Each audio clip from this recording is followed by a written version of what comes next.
टिटवाळा येथे होळीच्या राड्यात दारू पिऊन येऊ नका असे सांगितल्याचा बदला घेत सेक्रेटरीच्या कुटुंबाला बेदम मारहाण करण्यात आली आहे। ही घटना सीसीटीव्ही कॅमेऱ्यात कैद झाली असून टिटवाळा पोलीस ठाण्यात याबद्दल गुन्हा दाखल करण्यात आला आहे।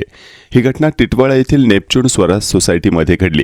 काही महिन्यांपूर्वी सोसायटीचे सेक्रेटरी सुरेश उपाध्याय यांनी काही तरुणांना दारू पिऊन सोसायटीत येऊ नये अशी समज दिली होती। त्यावेळी दोन्ही बाजूंमध्ये वाद निर्माण झाला होता।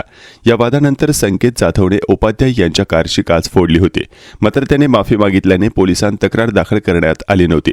दरम्यान होळीच्या दिवशी संकेत जाधव, सुशांत जाधव आणि राहुल पाटील यांनी जुन्या वादाचा राग काढत उपाध्याय यांचा मुलगा अमन याला बोलावून त्याला मारहाण करण्यास सुरुवात केली। अमन कसाबसा सुटून आपल्या घराकडे पळाला, मात्र तिघांनी त्याचा पाठलाग केला। यावेळी अमनचे वडील सुरेश उपाध्याय आणि शेजारी शशिकांत गुप्ता मध्यस्थी करण्यासाठी पुढे आले, परंतु त्यांनाही मारहाण करण्यात आली।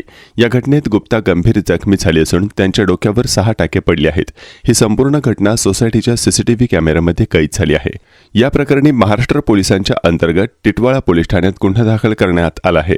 मात्र पीडितांचा आरोप आहे की सोसायटीतील गुंडांविरुद्ध कोणतीही ठोस कारवाई होत नाही, त्यामुळे परिसरात भीतीचे वातावरण निर्माण झाले आहे। तर टिटवाळा पोलीस पुढील तपास करत आहेत।